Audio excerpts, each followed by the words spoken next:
بسم اللہ الرحمن الرحیم۔ ہر سال 9 اور 10 ذی الحج کو سورۃ کوثر یوں پڑھتا ہوں، 20 کروڑ مانگو اللہ تعالیٰ 200 کروڑ دے دیتا ہے۔ جلدی فائدہ اٹھا لو، موقع ملا ہے۔ محترم ناظرین، 9 اور 10 ذی الحج کے دن اس تسبیح کو پڑھنے والا بندہ کبھی کسی کا محتاج نہیں ہوتا۔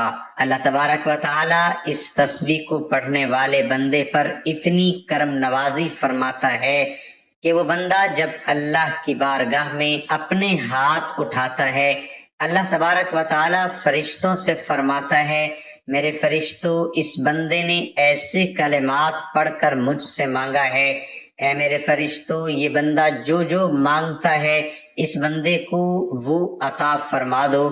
آپ پریشانیوں سے نکلنا چاہتے ہیں تو پھر اس قیمتی عمل کو 9 اور 10 ذی الحج کے دن ایک مرتبہ ضرور پڑھ لیجئے گا۔ یہ قرآن مجید کی سب سے چھوٹی سورت، جس کو سورۃ کوثر کہا جاتا ہے، یہ سورۃ کوثر بڑا نایاب عمل ہے، بڑا قیمتی عمل ہے۔ اس کو پڑھنے والا بندہ ہمیشہ غنی رہتا ہے، اس کو کسی کے آگے ہاتھ نہیں پھیلانے پڑتے۔ وہ اللہ کی بارگاہ سے لاکھوں کروڑوں بھی مانگے تو اس رب کے خزانے میں کوئی کمی نہیں ہے، ہر چیز پر اسی کی قدرت ہے، ہر چیز پر اسی کا قبضہ ہے۔ وہ جس کو چاہے تھوڑا عطا فرماتا ہے، جس کو چاہے زیادہ عطا فرماتا ہے۔ اس لیے ناظرین، آپ نے اس رب کی بارگاہ سے التجا کرنی ہے، اور یہ کلمات پڑھ کر آپ نے 9 اور 10 ذی الحج کے دن کسی بھی وقت آپ ان کلمات کو پڑھ کر اللہ کی بارگاہ سے دعا کر سکتے ہیں۔ اس کا وقت کوئی خاص نہیں ہے، پورے دن کے اندر آپ کسی بھی لمحات کے اندر اس تسبیح کو پڑھ کر اللہ کی بارگاہ سے اپنی حاجت کو پورا کروا سکتے ہیں۔ اگر آپ کو مالی پریشانی ہے، اگر آپ کو اولاد کی وجہ سے کوئی پریشانی ہے، کاروبار کی وجہ سے کوئی پریشانی ہے، آپ کے گھر کے اندر کوئی اور مسائل ہیں، کوئی حاجت ہے، آپ کہیں رشتہ کرنا چاہتے ہیں، یا آپ کے گھر میں کوئی اولاد کا مسئلہ ہے، ان کے رشتے آتے ہیں لیکن پھر آگے سے نہیں ہوتا، یا آپ کی مرضی کے مطابق رشتے نہیں آتے، کسی بھی قسم کی کوئی بھی پریشانی ہے، کوئی بھی مشکل ہے، تو انشاءاللہ تعالی اللہ تبارک و تعالی ان کلمات کی برکت سے وہ پریشانی دور فرما دیتا ہے۔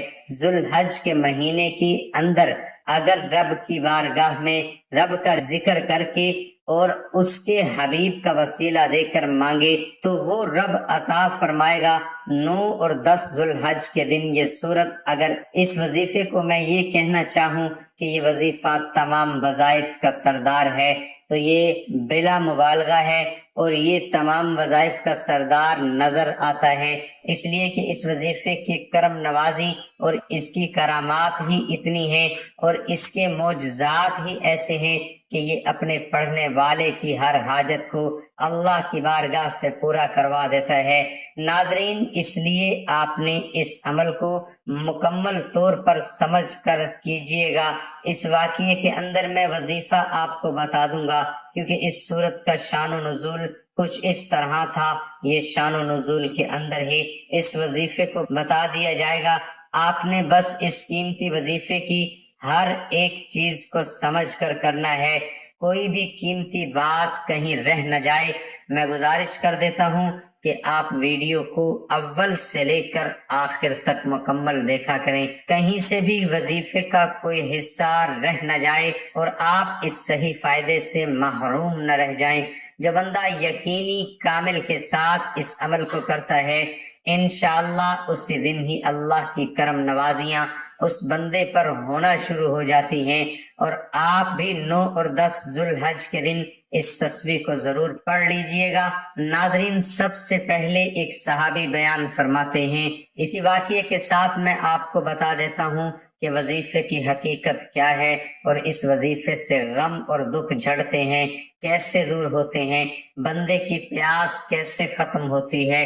حضور صلی اللہ علیہ وآلہ وسلم نے ایک صحابی بیان کرتے ہیں کہ حضور صلی اللہ علیہ وآلہ وسلم اپنے بستر پر لیٹے ہوئے تھے اور یوں ہم سمجھ رہے تھے کہ جیسے حضور پاک صلی اللہ علیہ وآلہ وسلم بے ہوشی کے عالم میں ہیں اور حضور پاک صلی اللہ علیہ وسلم پر غشی طاری ہے، اور فرماتے ہیں کہ اس کے بعد کچھ دیر کے بعد ہم نے دیکھا حضور صلی اللہ علیہ وآلہ وسلم اپنے بستر سے اٹھے اور مسکرا رہے تھے، اور صحابہ بیان فرماتے ہیں کہ ہم نے حضور صلی اللہ علیہ وآلہ وسلم کی بارگاہ میں عرض کی، یا رسول اللہ صلی اللہ علیہ وآلہ وسلم مسکرانے کی کیا وجہ ہے، اس کی کیا حکمت ہے؟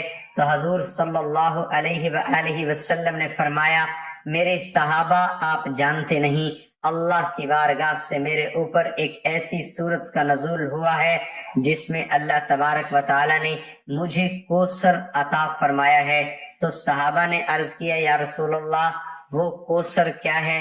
تو حضور صلی اللہ علیہ وسلم نے فرمایا، میرے صحابہ وہ کوثر جنت کے اندر ایک ایسا سمندر، ایک ایسا دریا، ایک ایسی نہر ہے کہ جب قیامت کے دن میرے امتی پل صراط پر معاشر کے میدان میں کھڑے ہوں گے، میں اپنے امتیوں کو اس میں سے ایک ایک پیالہ بھر کر پلاؤں گا، اور دوبارہ وہ جو 50 سال کا ایک دن ہے، اس پورے دن کے اندر کبھی بھی میرے امتی کو دوبارہ پیاس نہیں لگے گی۔ تو یہ صورت ایسی ہے، یہاں تک کہ صوفیہ فرماتے ہیں اگر ذوالحج کے مہینے میں بندہ روزہ رکھے، اور اس مہینے کے اندر حضور کثرت کے ساتھ روزے رکھتے تھے، اور فرماتے ہیں جو بندہ روزہ رکھنے کے بعد 7 مرتبہ اس سورت کو پڑھ لے، اللہ تبارک و تعالی اس کو پیاس کی وہ جو شدت ہوتی ہے، روزے کی حالت میں بھی پیاس کی شدت ہو جاتی ہے، فرمایا اللہ اس کو شدت سے محفوظ کر لیتا ہے۔ تو پھر آپ اندازہ لگائیں کہ اس وظیفے کو، اس سورت کو پڑھنے والا بندہ اگر وہ پیاس کی شدت سے محفوظ رہ سکتا ہے، باقی معاملات سے محفوظ رہ سکتا ہے، اور اس عمل کے ذریعے اس کی ہر پریشانی سے اس کو نجات مل سکتی ہے۔ کوئی بھی اس کی حاجت ہے، کوئی بھی اس کی پریشانی ہے، تو اس نے کرنا کیا ہے؟ سب سے پہلے اللہ تبارک و تعالیٰ کی بارگاہ سے شیطان مردود سے پناہ مانگنی ہے۔ کس طرح؟ آپ نے سب سے پہلے اس وظیفے سے پہلے آپ نے 21 مرتبہ یہ کلمات پڑھنے ہیں، اعوذ باللہ من الشیطان الرجیم۔ یہ 21 مرتبہ آپ نے اللہ تبارک و تعالیٰ کی بارگاہ میں حفاظت لینی ہے شیطان مردود سے، اور آپ نے کہنا ہے باری تعالیٰ میں شیطان مردود سے پناہ چاہتا ہوں، آپ مجھے اپنی حفاظت میں لے لیں۔ جب اللہ آپ کو اپنی حفاظت میں لے لے گا، پھر دنیا کا کوئی غم آپ کے قریب نہیں آئے گا۔ غم ہمارے پاس کیوں آتے ہیں؟ ہم گناہ کرتے ہیں، اور گناہوں کے سبب ہمارے اوپر ایسی ایسی مصیبتیں آتی ہیں کہ اللہ تبارک و تعالیٰ سے ہر وقت استغفار کرنی چاہیے، توبہ کرنی چاہیے۔ اور پھر ناظرین، اس کے پڑھنے کے بعد آپ نے کچھ اس طرح کرنا ہے، آپ نے اللہ اکبر، اللہ اکبر، اللہ اکبر، اس کو بھی آپ نے 21 مرتبہ پڑھنا ہے۔ اس کے بعد آپ نے ایک مرتبہ آپ نے بسم اللہ الرحمن الرحیم پڑھنا ہے۔ اس سے پہلے آپ نے 7 مرتبہ یا 11 مرتبہ درود پاک پڑھنا ہے۔ اب درود پاک کون سا پڑھیں گے؟ آپ کو آسانی کے ساتھ آتا ہے درود ابراہیمی پڑھنا، وہ پڑھ لیں، یا آپ صلی اللہ علیہ وآلہ وسلم، یہ سب سے چھوٹا درود پاک ہے، یہ پڑھنا چاہتے ہیں یہ پڑھ لیں۔ دونوں میں سے جو درود پاک آپ کو آسان لگتا ہے آپ وہ درود پاک پڑھ لیں۔ اس کے بعد ناظرین، آپ نے 1 مرتبہ بسم اللہ الرحمن الرحیم پڑھنا ہے، اور پھر 33 مرتبہ سورۃ کوثر پڑھنی ہے۔ 33 مرتبہ پڑھنے کے بعد پھر آپ نے جتنی مرتبہ شروع میں درود پاک پڑھا اتنی مرتبہ آخر میں پڑھنا ہے۔ اس کے فوراً بعد اب آپ نے جب اس عمل کو کرنا ہے، ایک تو آپ نے باوضو کرنا ہے، میری مائیں بہنیں بھی باوضو اس عمل کو کریں، اور ایک دوسری بات یہ ہے کہ آپ نے قبلے کی جانب اپنا چہرہ کر کے پڑھنا ہے۔ اس کو مسجد میں پڑھنا چاہیے تب بھی ٹھیک ہے، گھر میں پڑھنا چاہے تب بھی ٹھیک ہے۔ کسی بھی جگہ بیٹھ کر اس عمل کو پڑھا جا سکتا ہے، لیکن آپ کا رخ، آپ کا چہرہ قبلے کی جانب ہونا چاہیے۔